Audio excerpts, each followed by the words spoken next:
Hello friends, आज हमारी class है 16। हमारा पार्ट रहेगा 3। हमारा टॉपिक वही है भाषा और चिंतन, जिसमें हम भाषा के बारे में क्लियर करा चुकी हूँ आपको। अब आपका जो चिंतन है, आज हमारा जो टॉपिक रहेगा, जो हमारी हेडिंग रहेंगी वो रहेंगी चिंतन के बारे में, थिंकिंग के बारे में कि थिंकिंग क्या है, इसके टाइप्स, इसकी विशेषताएँ, अपसारी चिंतन और कुछ महत्वपूर्ण प्रश्न भी इस क्लासेस में आपको देखने को मिलेंगे। और ये इम्पोर्टेंट है, यहाँ से आपका पेपर कुछ क्वेश्चन आपके ऐसे भी हैं कि जो आपके पहले प्रीवियस ईयर के पेपर में आ चुके हैं और आगे भी उनके आने के चांसेस हैं। ठीक है, तो नाउ स्टार्ट करते हैं। जिसको भी वीडियो पसंद आए वो इसको लाइक, शेयर, सब्सक्राइब करना ना भूलें। तो सबसे पहले तो आपका आता है, जो आपकी हेडिंग इसके अंदर रहेगी कि चिंतन, विचार और चिंतन का अर्थ, मीनिंग ऑफ कॉन्टम्पलेशन। इसको हम थिंकिंग को जो है इंग्लिश में हम ये भी बोलते हैं कॉन्टम्पलेटेशन। ठीक है, तो हमारे स्टार्ट होता है किसी भी चीज़ के बारे में सोचना, विचार करना या समस्या समाधान खोजने की कोशिश करना। जो चिंतन होता है, जो थिंकिंग होता है, उसका मतलब यही होता है कि किसी भी चीज़, कोई भी चीज़ है उसके बारे में क्या है, हम सोच रहे हैं, विचार कर रहे हैं, या कोई भी समस्या हमारे सामने आ जाती है, उसका समाधान खोजने की हम क्या करते हैं, कोशिश करते हैं। तो यही क्या होता है, चिंतन का अर्थ आपका होता है। चिंतन जो है आपका स्टार्ट समस्या से ही होता है। कोई समस्या है, उसका समाधान करने के लिए हम क्या करेंगे, चिंतन ही तो करते हैं हम, है ना। तो किसी चीज़ के बारे में अगर हमें सोचना होता है तो वो एक तरह से चिंतन ही तो हो गया हमारा, या विचार करना है वो क्या हो गया, चिंतन ही तो हो गया हमारा। तो चिंतन का अर्थ यही है, कोई भी चीज़ है उसके बारे में सोचना, विचार करना, या कोई प्रॉब्लम है उसका समाधान खोजने की कोशिश करना। क्लियर हुआ आपको चिंतन का अर्थ?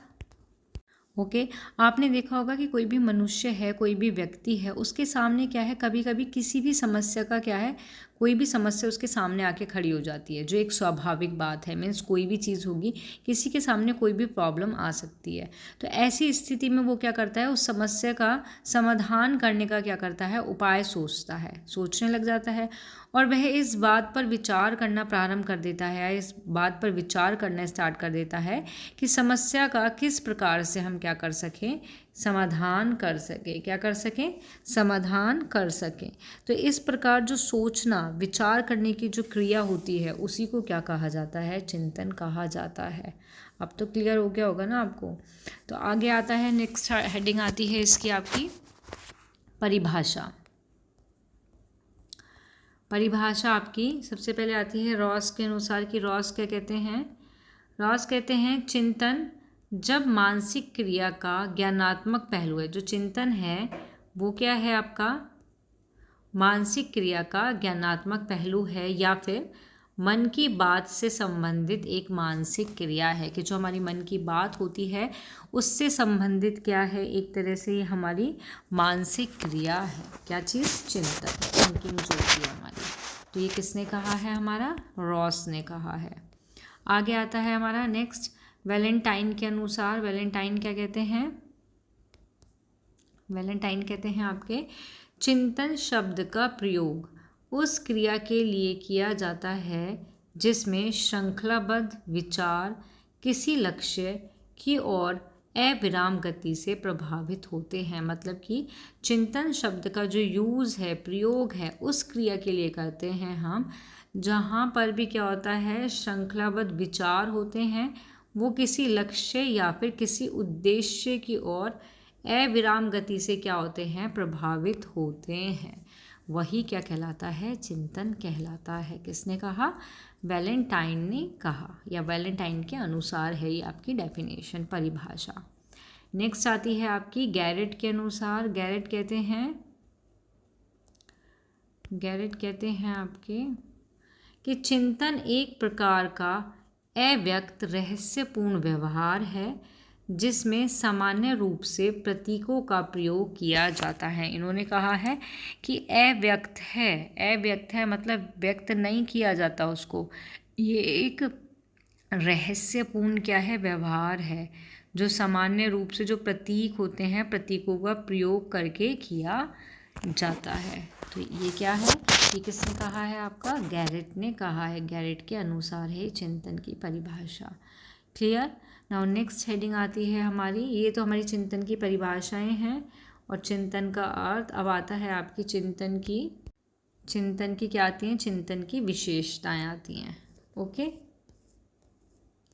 चिंतन की विशेषता, कैरेक्टरिस्टिक ऑफ थिंकिंग, जिसमें हमारा फर्स्ट पॉइंट इज विशिष्ट गुण। तो विशिष्ट गुण से यहाँ मतलब है चिंतन का कि जो चिंतन है वो मानव का एक विशेष गुण होता है। क्या होता है? मानव का क्या होता है? एक विशेष गुण होता है। ठीक है, क्या चीज़? चिंतन, जिसकी मदद से वह अपनी बर्बर अवस्था से सभ्य अवस्था तक पहुँचने में सफल होता है। कौन सी अवस्था से? जो उसकी बर्बर अवस्था होती है उससे जो सभ्य अवस्था होती है उस तक पहुँचने में क्या हो जाता है? सफल हो जाता है। तो इस तरीके से ये क्या है? एक विशिष्ट गुण है मानव का। क्या है? एक ये विशेष गुण है। ओके, सेकंड पॉइंट आता है मानसिक प्रक्रिया, कि जो चिंतन है वो मानव की किसी इच्छा, किस चीज़ की?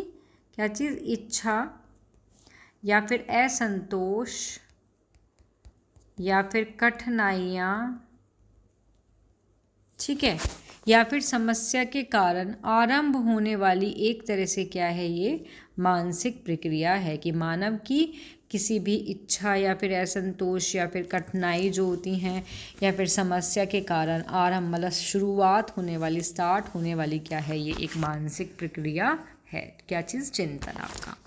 ओके, नेक्स्ट आता है इसमें अनेक विकल्प। नेक्स्ट हेडिंग है आपकी अनेक विकल्प, की जो चिंतन की सहायता से क्या होता है कि व्यक्ति अपनी समस्या का समाधान करने के लिए अनेक उपायों पर क्या कर सकता है? विचार विमर्श कर सकता है। क्या कर सकता है? विचार विमर्श कर सकता है। ओके, विचार विमर्श कर सकता है और अंत में क्या होता है कि वह उनमें से एक का प्रयोग करके अपनी समस्या का क्या कर सकता है? समाधान कर सकता है। ठीक है, तो ये होता है अनेक विकल्प की। विकल्प बहुत सारे होते हैं लेकिन उनमें से एक का प्रयोग करके वो अपनी समस्या का, जो भी उनकी कोई प्रॉब्लम होती है, उसका सॉल्यूशन वो कर लेते हैं। ठीक है, नेक्स्ट आता है आपका, नेक्स्ट है समस्या समाधान। नेक्स्ट है समस्या समाधान आपका। तो इसमें क्या है कि जो मर्शले हैं, कौन? जो मर्सेल हैं जो, ठीक है, मर्सेल के अनुसार क्या था कि चिंतन उस समय प्रारंभ होता है या फिर स्टार्ट होता है जब व्यक्ति के सामने कोई समस्या उपस्थित होती है। मीन्स कहने का मतलब यही कि चिंतन की जो स्टार्टिंग होती है वो समस्या से ही होती है, कि कोई समस्या है हमारे सामने तो ही चिंतन क्या होगा? आपका प्रारंभ होगा और वह उसका समाधान खोजने का क्या करता है? प्रयास करता है। यही कि कोई प्रॉब्लम हो तो वो उसका सॉल्यूशन ढूंढने का क्या करता है? प्रयास करता है। ये किसने कहा है? मर्शेल के अनुसार। ठीक है, नेक्स्ट है आपका भावी आवश्यकता की पूर्ति हेतु व्यवहार। मतलब कि जो चिंतन है वो किसी भी वर्तमान या फिर भावी आवश्यकता को पूर्ण करने के लिए एक तरह का क्या होता है? ये व्यवहार होता है। जैसे हम अंधेरा होने पर क्या करते हैं? क्या करते हैं हम? अगर अंधेरा हो जाएगा, अंधेरा होने पर हम क्या करते हैं? जो बिजली का स्विच है, ठीक है, क्या है? स्विच होता है, उसको दबाकर प्रकाश कर लेते हैं। ठीक है, तो इसी तरीके से क्या होता है? मार्ग पर चलते हुए सामने से आने वाली मोटर को देखकर दूसरी तरफ हट जाते हैं। तो ये होता है भावी आवश्यकता की पूर्ति हेतु व्यवहार करना। ओके, नेक्स्ट हेडिंग आती है हमारी समस्या समाधान तक चलने वाली प्रक्रिया। मतलब आपका कि जो इस प्रकार का जो चिंतन होता है वो एक पूर्व और जटिल मानसिक प्रक्रिया मानी जाती है। क्या माना जाता है? एक पूर्व और जटिल, क्या मानी जाती है? जटिल जटिल आपकी जटिल मानसिक प्रक्रिया मानी जाती है, जो समस्या की उपस्थिति के समय से ही क्या हो जाती है, स्टार्ट होकर उसके समाधान के अंत तक निरंतर क्या होती है, चलती रहती है। तो समस्या समाधान तक चलने वाली प्रक्रिया मतलब यही है कि कोई भी समस्या अगर आ गई तो वो तब तक चलती रहती है तब तक उसका समाधान वो ना ढूंढ ले, तो समाधान के अंत तक ही वो निरंतर चलती रहती है आपकी। ठीक है, नेक्स्ट और लास्ट है इसकी विशेषता उद्देश्यपूर्णता। उद्देश्यपूर्णता मतलब कि ऑब्जेक्टफुलनेस का मतलब यहाँ ये है कि चिंतन की जो क्रिया होती है वो उद्देश्यपूर्ण की ओर क्या होती है, एक तरह से अग्रसर होती है। इसमें क्या होता है, जो कल्पना आदि जो है उद्देश्यहीन क्रिया का कोई भी स्थान नहीं होता। कहने का मतलब ये है कि चिंतन की जो क्रिया है वो उद्देश्यपूर्ण जो होता है उसी की ओर क्या होती है, अग्रसर, या उसी की ओर क्या है, चलती है आपकी। ठीक है, तो ये है चिंतन की विशेषताएं। इनमें से क्वेश्चन आ जाता है आपका, आप देखोगे कि किस तरीके के क्वेश्चन जो है आपको देखने को मिलेंगे इसी से रिलेटेड। आते हैं फिर नेक्स्ट हेडिंग, चिंतन के सोपान। क्या आते हैं, चिंतन के सोपान, स्टेज ऑफ थिंकिंग, जिसमें हमारा फर्स्ट पॉइंट आता है समस्या का आकलन मतलब प्रॉब्लम असेसमेंट। सेकेंड इज संबंधित तथ्यों का संकलन मतलब कि collection of related facts. Third आता है आपका निष्कर्ष पर पहुंचना, अराइविंग ऑल कंक्लूजन, और निष्कर्ष का परीक्षण, टेस्टिंग कंक्लूजन। ठीक है, तो ये क्या है आपके चिंतन के सोपान हैं 4, जिसमें सबसे पहले बात करेंगे हम फर्स्ट की कि जो समस्या का आकलन प्रॉब्लम असेसमेंट होता क्या है आपका। तो समस्या का आकलन, इसमें क्या होता है कि ये जो चिंतन का सबसे पहला सोपान होता है, क्या होता है, चिंतन का सबसे पहला क्या होता है, चरण होता है, पहली स्टेज होती है ये। इसमें क्या होता है, किसी भी समस्या का आकलन किया जाता है, कोई भी समस्या है उसका आकलन किया जाता है कि आखिर ये समस्या है क्या। ठीक है, कि ये समस्या है किस प्रकार की है ये। फिर इसमें क्या होता है, फिर उसके बाद नेक्स्ट सोपान आता है। समस्या का आकलन में ही सिर्फ ये चीज़ है, हमें ये पता लगाना होता है कि किसी भी समस्या का इसमें क्या है, एक तरह से आकलन किया जाता है कि आखिर ये समस्या है क्या। ठीक है, किस प्रकार की समस्या है, ये होता है समस्या के आकलन में। सेकेंड पॉइंट आता है इसमें आपका संबंधित तथ्यों का संकलन, ये आपका सेकेंड नंबर का सोपान होता है। इसमें क्या होता है, उस समस्या से संबंधित मीन्स कोई भी समस्या है सामने, तो उससे संबंधित जो भी तथ्य होते हैं उनको क्या किया जाता है, संकलित किया जाता है।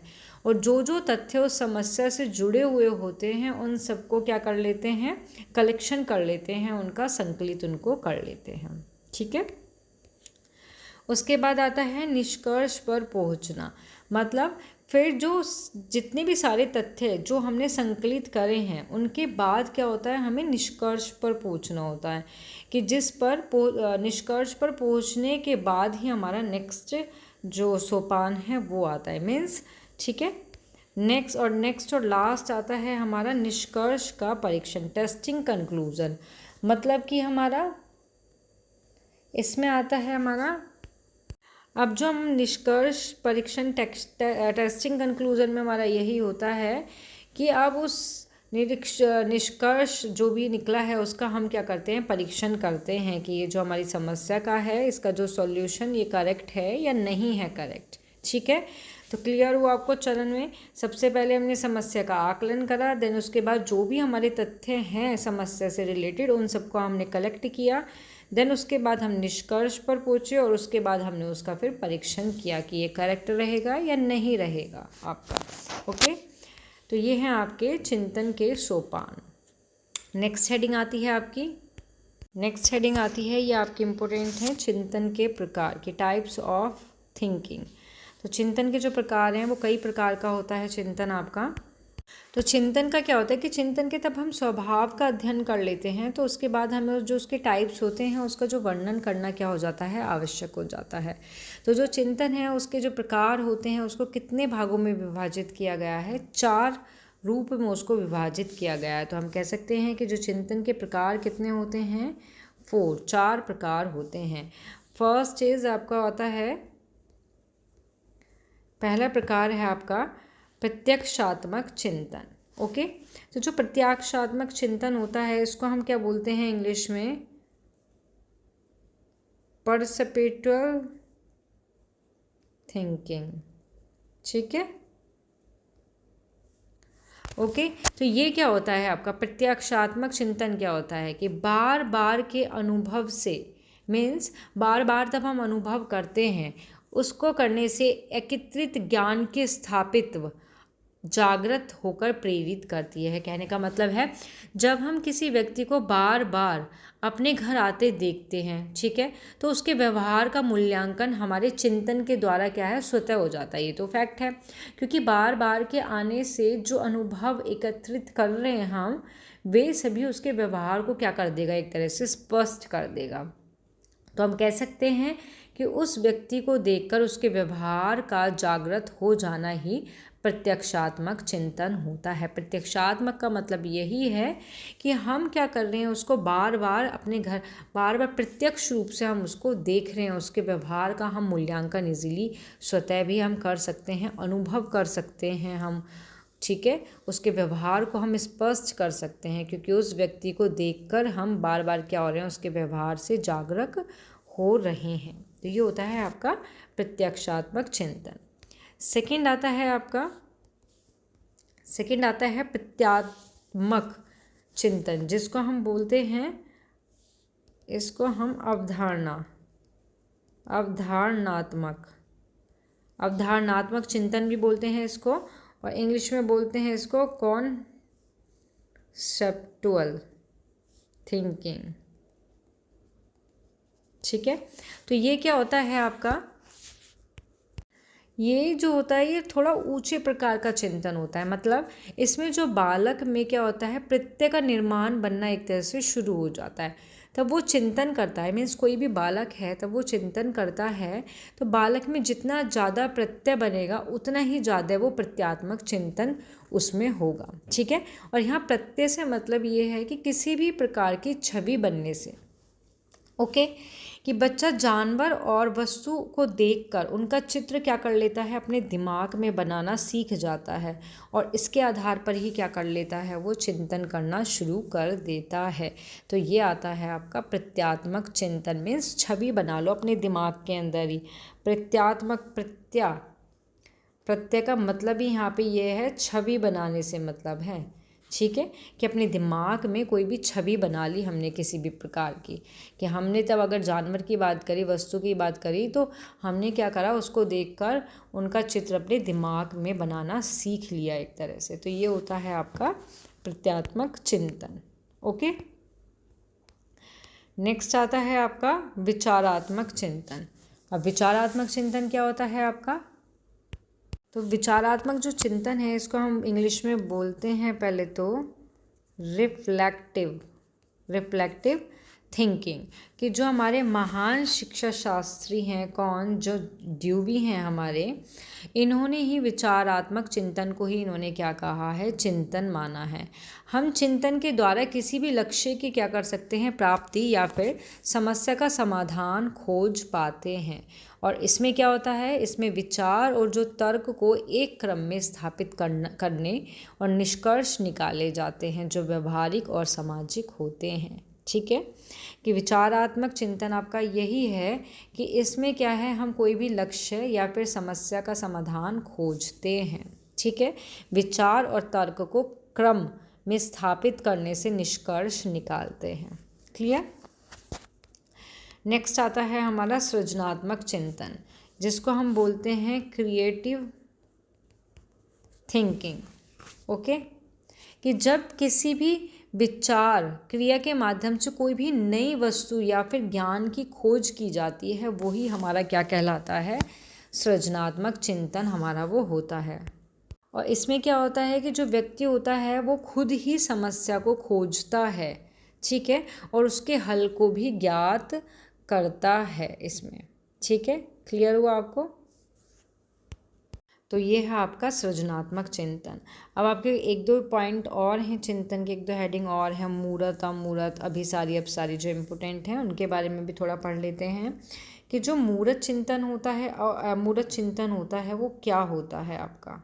ठीक है, तो हम बात करते हैं मूर्त और अमूर्त चिंतन के बारे में। अब जो ये आपके जो मूर्त और अमूर्त जो चिंतन होते हैं, ये दोनों प्रतिक्रियाएं जो हैं एक दूसरे से क्या हैं, बिल्कुल अलग हैं, लेकिन अनेक अर्थ में इनका वर्णन एक साथ किया जाता है, क्योंकि जब हम किसी भी मूर्त वस्तु को देखते हैं तो उसके बारे में अमूर्त रूप से हम चिंतन करते हैं, ये फैक्ट है।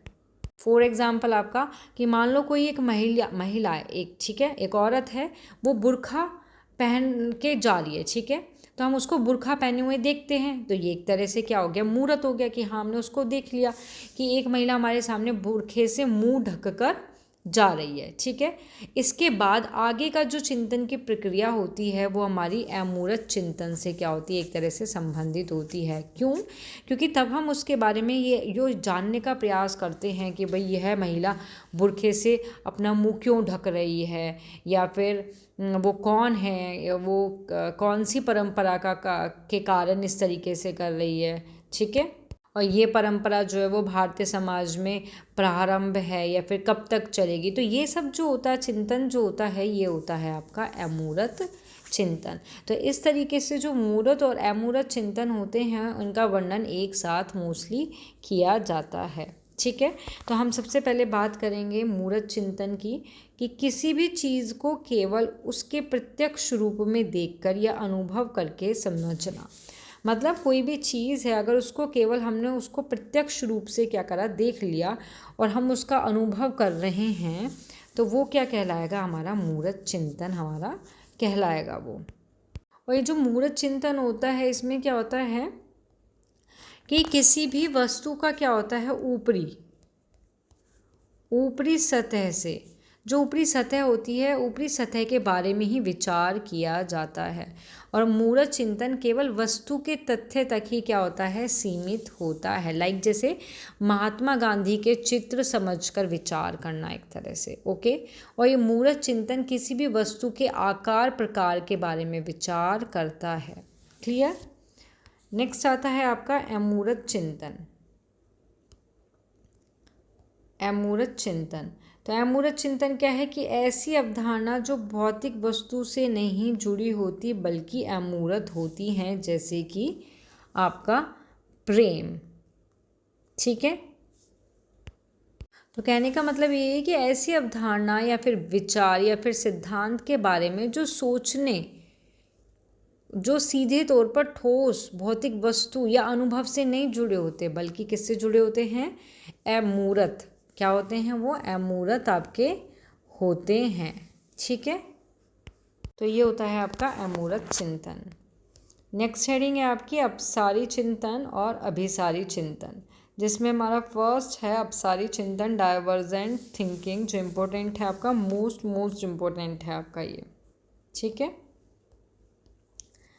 डाइवर्जेंट थिंकिंग, अपसारी चिंतन, कि इसमें किसी समस्या के लिए कई संभावित समाधान व विचार को उत्पन्न करने पर ध्यान केंद्रित किया जाता है आपका। ठीक है, कि इसमें क्या होता है कि कोई भी व्यक्ति होता है, वो एक ही व्यवस्था का अलग अलग रूप में क्या करता है, चिंतन करता है। मतलब हम कह सकते हैं कि इस चिंतन के माध्यम से क्या होता है कि व्यक्ति एक ही समस्या का समाधान अलग अलग विधि से करने पर क्या करता है, एक तरह से विचार करता है। और फिर तब बहुत सारी विधियां होती हैं, बहुत सारी विधियों के विचार उसके माइंड में आ जाते हैं। तो इनमें से एक प्रकार की मस्तिष्क प्रक्रिया संपन्न होती है, जिसके आधार पर एक विषय पर अनेक विचार क्या किए जाते हैं, उत्पन्न किए जा सकते हैं। ओके, क्लियर हुआ? नेक्स्ट आता है हमारा अभिसारी चिंतन। अभिसारी चिंतन जिसको हम बोलते हैं कन्वर्जेंट थिंकिंग। तो ये क्या है, एक प्रकार की सोच है जो किसी समस्या का एक विशिष्ट सही उत्तर खोजने पर केंद्रित होती है। मीन्स इस प्रकार का जो चिंतन को क्या कहते हैं, प्रक्रिया में किसी भी विषय पर एकांकी चिंतन किया जाता है। इसमें जो कि उसके लिए क्या है आवश्यक होता है। इस प्रकार के चिंतन में व्यक्ति किसी समस्या का समाधान एक श्रेष्ठ विचार या तरीके से इसमें करता है। वो क्लियर हुआ? तो हम कह सकते हैं इसमें कि अपसारी चिंतन जो है, अपसारी चिंतन तो हुआ कि एक समस्या के लिए विभिन्न संभाविक समाधान या फिर विचार को उत्पन्न करने की प्रक्रिया है जो क्या करती है, रचनात्मकता और नवीनता को बढ़ावा देती है। ठीक है। और जो आपका अभिसारी चिंतन है, जो आपका अभिसारी चिंतन है, यह एक समस्या को हल करने के लिए उपलब्ध जानकारी का क्या करती है, उपयोग करके एक सही उत्तर तक पहुंचने की क्या होती है, प्रक्रिया होती है आपकी। क्लियर? आपके वैसे चिंतन जो हैं और भी हैं, आपके कुछ चिंतन और हैं जिसके बारे में आप थोड़ा सा और जानकारी ले लो कि तार्किक चिंतन, क्योंकि जो क्वेश्चन पेपर है उसमें कहीं से कुछ भी क्वेश्चन आ सकता है, जिसको हम बोलते हैं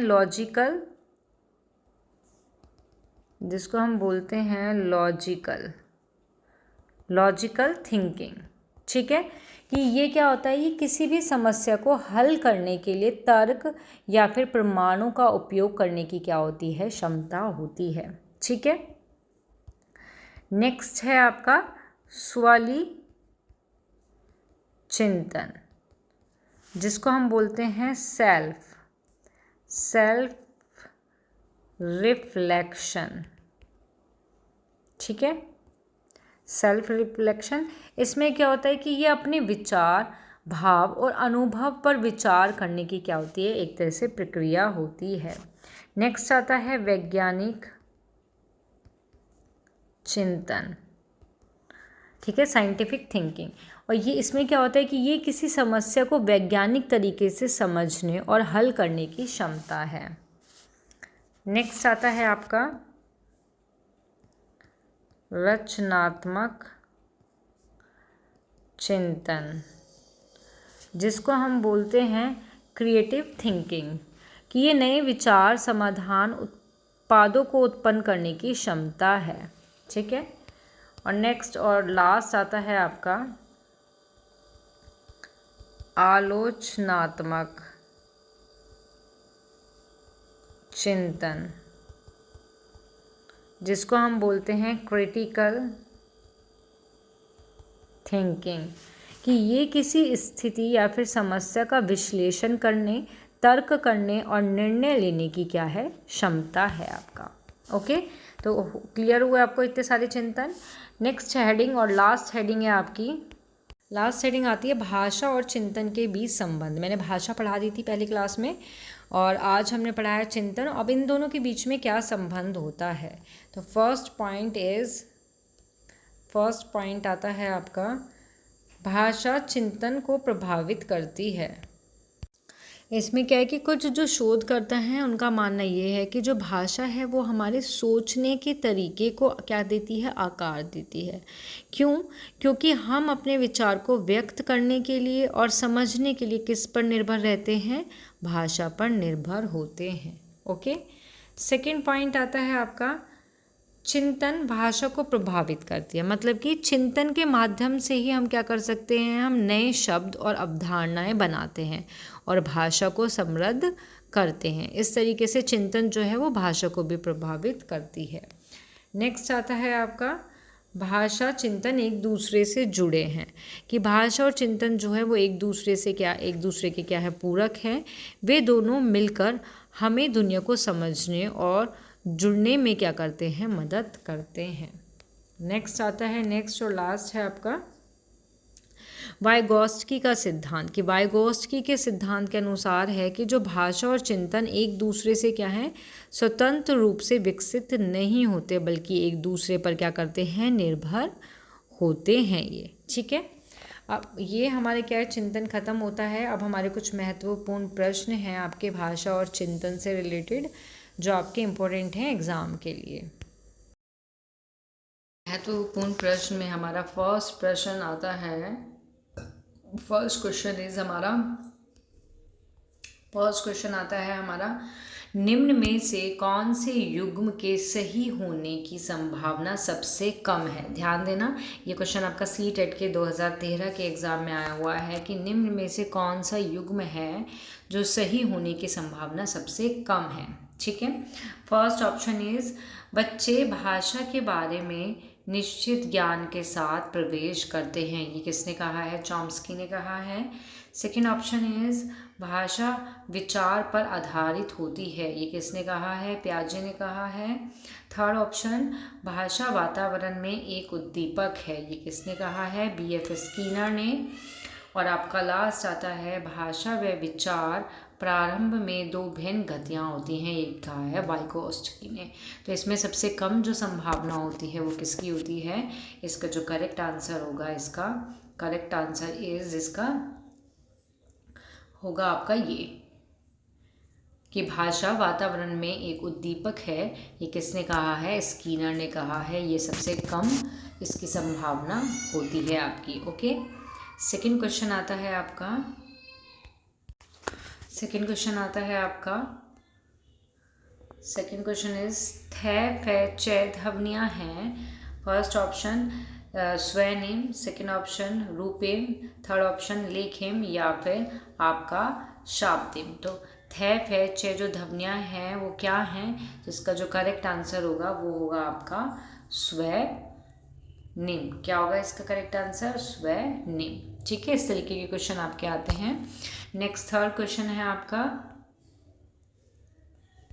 थर्ड क्वेश्चन आता है, थर्ड क्वेश्चन है भाषा विकास में सहयोग करने का कौन सा तरीका गलत है? किसमें? भाषा के विकास में सहयोग करने में। ठीक है, क्वेश्चन पे ध्यान दिया करो कि क्या पूछा गया है। सहयोग करने में भाषा के विकास में कौन सा तरीका क्या है? गलत है। ये भी आपका जो क्वेश्चन है वो सीटेट के 2013 एग्ज़ाम में आया हुआ है। तो आपका फर्स्ट ऑप्शन इज आता है कि भाषा प्रयोग के अवसर उपलब्ध कराना। गलत पूछा गया है। ठीक है, सेकंड ऑप्शन उसके प्रयोग का समर्थन करना। थर्ड इज बच्चों के बिना टोके प्रकरण पर बात करना। और लास्ट आता है उसकी अपनी भाषा के प्रयोग को अमान्य करना। तो जो गलत है वो यही है कि उसकी अपनी भाषा के प्रयोग में अमान्य करना। अमान्य थोड़ा ना करना चाहिए, तो ये गलत हो गया। ठीक है, तो ये है आपके 3 क्वेश्चंस। नाउ फोर्थ क्वेश्चन आता है हमारा। फोर्थ क्वेश्चन आता है निम्न में से कौन सा संकेत भाषा के संबंध में सत्य है? किसके संबंध में? भाषा के संबंध में। फर्स्ट, संसार में केवल एक संकेत भाषा होती है। संकेत भाषा प्राकृतिक भाषा नहीं है। डी ऑप्शन, संकेत भाषा प्राकृतिक भाषा है। या फिर संकेत भाषा भाव भ्रमित का समूह है। तो क्वेश्चन में पूछा है जो सत्य है भाषा के संबंध में, किसके? संकेत भाषा के संबंध में। तो इसका जो करेक्ट आंसर होगा वो होगा आपका कि संकेत भाषा प्राकृतिक भाषा है। कि जो संकेत जो भाषा है वो कौन सी भाषा है? एक प्राकृतिक भाषा है आपकी। ठीक है, नेक्स्ट 5 क्वेश्चन आता है आपका। इतना इजी क्वेश्चन देते नहीं है, बट कभी कभी कुछ नहीं पता लगता कि किस तरीके के क्वेश्चन आ जाए। कभी कभी बहुत इजी दे देते हैं, कभी कभी बहुत हार्ड दे देते हैं। तो ये 5 नंबर का क्वेश्चन है आपका। भाषा शब्द की जो उत्पत्ति है वो संस्कृत के किस धातु से हुई है? फर्स्ट ऑप्शन इज भाष्य, सेकेंड ऑप्शन इज भाषा, सी ऑप्शन भाषा भी, और फोर्थ ऑप्शन आपका भाषा। तो इसका करेक्ट आंसर होगा आपका ये। ठीक है, करेक्ट आंसर इज भाषा। ठीक है, भाष। और 6 क्वेश्चन आता है हमारा। नेक्स्ट क्वेश्चन आता है कि भाषा के कितने प्रकार होते हैं? फर्स्ट ऑप्शन है 3, सेकंड ऑप्शन है 4, थर्ड ऑप्शन है 2, या फिर डी ऑप्शन आता है आपका, फोर्थ ऑप्शन आता है 5। तो भाषा के कितने प्रकार होते हैं? तो इसका जो करेक्ट आंसर होगा वो होगा 3, कि भाषा के 3 प्रकार होते हैं। आपको बताया था कौन कौन से होते हैं, कौन कौन से होते हैं? लिखित, मौखिक और आपका सांकेतिक। ठीक है, इन तीनों के बारे में बताया था आपको। तो भाषा के प्रकार कितने होते हैं? 3 प्रकार होते हैं। नेक्स्ट क्वेश्चन आता है आपका 7 क्वेश्चन आता है, चिंतन प्रारंभ होने के लिए क्या आवश्यक है? फर्स्ट ऑप्शन तर्क, सेकंड भाषा, थर्ड पूर्व अनुमान और सेकंड लास्ट इज समस्या। तो चिंतन प्रारंभ के लिए, जो चिंतन है, चिंतन का जो मतलब है, चिंतन ही किस चीज़ से स्टार्ट होता है? तुम्हारा समस्या से। हम चिंतन कब करते हैं? तब हमें कोई समस्या होती है, तभी तो हम उसके बारे में टेंशन लेते हैं, चिंतन करते हैं। हाँ कि हाँ भाई ये क्या है, ये हमें समस्या है, इसका प्रॉब्लम कैसे करें, इसका सॉल्यूशन कैसे निकालें। तो इसका जो प्रारंभ जो होता है वो भी समस्या से होता है, समापन भी इसका समस्या से ही होता है। तो प्रारंभ होने के लिए क्या आवश्यक होता है? समस्या आवश्यक इसमें होती है आपकी। ठीक है, तो इसका आंसर होगा आपका समस्या। नेक्स्ट क्वेश्चन आता है 8 क्वेश्चन आता है आपका कि भाषा सीखने का व्यवहारिक दृष्टिकोण पर बल देता है, कि जो भाषा सीखने का जो व्यवहारवादी है, दृष्टिकोण है, वो किस चीज़ पर बल देता है? फर्स्ट ऑप्शन भाषा प्रयोग पर, सेकंड रचनात्मक पर, थर्ड अनुकरण पर या फिर अभिव्यक्ति पर। तो क्वेश्चन में क्या है? भाषा सीखने का व्यवहारवादी दृष्टिकोण। तो इसका जो करेक्ट आंसर होगा वो होगा आपका अनुकरण। क्या होगा? अनुकरण, कि अनुकरण पर बल देता है। ओके, नेक्स्ट क्वेश्चन आता है 9 क्वेश्चन आता है आपका, निम्न में से कौन सा सिद्धांत भाषा विकास से संबंधित है? फर्स्ट ऑप्शन अनुबंधन, सेकंड अनुकरण, फोर्थ परिपक्वता का सिद्धांत या फिर डी ये सभी। तो मैंने इन सभी सिद्धांत के बारे में आपको पढ़ाया है। अगर आपने ध्यान से पढ़ा होगा, जो थ्योरी वाली क्लास थी इसमें, तो उसमें भाषा विकास से संबंधित है, मतलब जो इसके सिद्धांत, अनुबंधन सिद्धांत भी है, अनुकरण भी है, परिपक्वता भी है। तो इसका जो करेक्ट आंसर होगा वो होगा आपका ये सभी। ओके, नेक्स्ट 10 क्वेश्चन आता है। 10 क्वेश्चन आता है आपका, 10 क्वेश्चन में है चिंतन। 10 क्वेश्चन में आता है आपका, एक सेकेंड, 10 क्वेश्चन में आता है चिंतन निम्न कथन पर विचार करें। फर्स्ट, चिंतन तर्क पर आधारित है, यस। चिंतन विश्लेषणात्मक पद्धति है, यस। चिंतन मानव समाज की एक सामान्य प्रक्रिया है, ये भी करेक्ट है। तो इसके ऑप्शन देखो इसमें कि केवल 1, केवल 2, केवल 1, 3 या फिर ये सभी। तो इसका जो करेक्ट आंसर होगा वो होगा आपका ये सभी। ठीक है, कि जो चिंतन है वो क्या है? तर्क पर आधारित भी है, विश्लेषणात्मक पद्धति भी है और मानव समाज की एक सामान्य प्रक्रिया भी है ये। ठीक है, नेक्स्ट क्वेश्चन आता है 11। भाषा में अर्थ की सबसे छोटी इकाई है। ये क्वेश्चन आया था आपका सीटेट नवंबर में आया था ये 2012 में।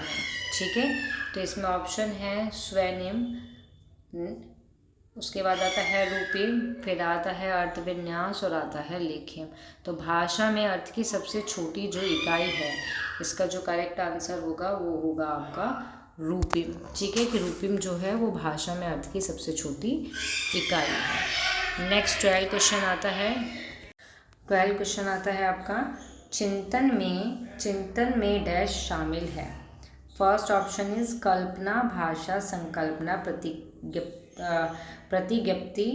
सेकंड ऑप्शन, पहले प्रतिमा आता है, भाषा, संकल्पना, प्रतिज्ञप्ति, या फिर प्रतिज्ञप्ति, भाषा, संकल्पना, या फिर भाषा, कल्पना, संकल्पना। तो इसका जो करेक्ट आंसर होगा वो होगा, इसका करेक्ट आंसर होगा कल्पना, भाषा, संकल्पना और प्रतिज्ञप्ति। चिंतन में ये सारी चीज शामिल होती हैं इस तरीके से। नेक्स्ट क्वेश्चन आता है, नेक्स्ट क्वेश्चन इज सृजनात्मक मुख्य रूप से संबंधित होता है मॉडलिंग, अनुकरण, अपसारी चिंतन या फिर अभिसारी चिंतन। तो जो सृजनात्मक है वो किससे संबंधित होता है? आपका वो होता है आपका अपसारी चिंतन से। ठीक है, नेक्स्ट क्वेश्चन आता है आपका 14। ये सारे इंपॉर्टेंट क्वेश्चन हैं आपके। नेक्स्ट 14 क्वेश्चन आता है आपका स्क्रीन पर। यदि पृथ्वी पर वर्षा होना सदा के लिए रुक जाए, मतलब पृथ्वी पर अगर वर्षा ना हो, हमेशा के लिए रुक जाए, तो इसका जो परिणाम है क्या होगा। इस प्रकार के प्रश्नों के उत्तर के लिए डैश की आवश्यकता पड़ती है। फर्स्ट, सृजनात्मकता, अभिसारी, समस्या समाधान या फिर सामान्य चिंतन। तो इसका करेक्ट आंसर होगा सृजनात्मकता। ओके, नेक्स्ट क्वेश्चन आता है आपका 15 क्वेश्चन आता है आपका। निम्न में से कौन सा चिंतन की प्रक्रिया में सबसे कम महत्वपूर्ण है। तर्कना, सामान्यकरण, समस्या या फिर स्मृति। तो क्या है इसमें आपका, तो इसका जो करेक्ट आंसर होगा वो होगा आपका सामान्यकरण। ओके, तो ये हैं आपके 15 क्वेश्चन। ये आपके 15 क्वेश्चन हैं जो इम्पोर्टेंट हैं आपके एग्ज़ाम के लिए, और इस तरीके के क्वेश्चन ही इन टॉपिक्स के अंदर से आते हैं, भाषा और चिंतन जो आपका टॉपिक है इसके अंदर से। ठीक है, तो यहाँ आपकी क्लास होती है समाप्त। जिसको भी वीडियो पसंद आई हो वो इसको लाइक शेयर सब्सक्राइब करना ना भूलें। नेक्स्ट क्लास में मिलेंगे न्यू टॉपिक के साथ। Thank you.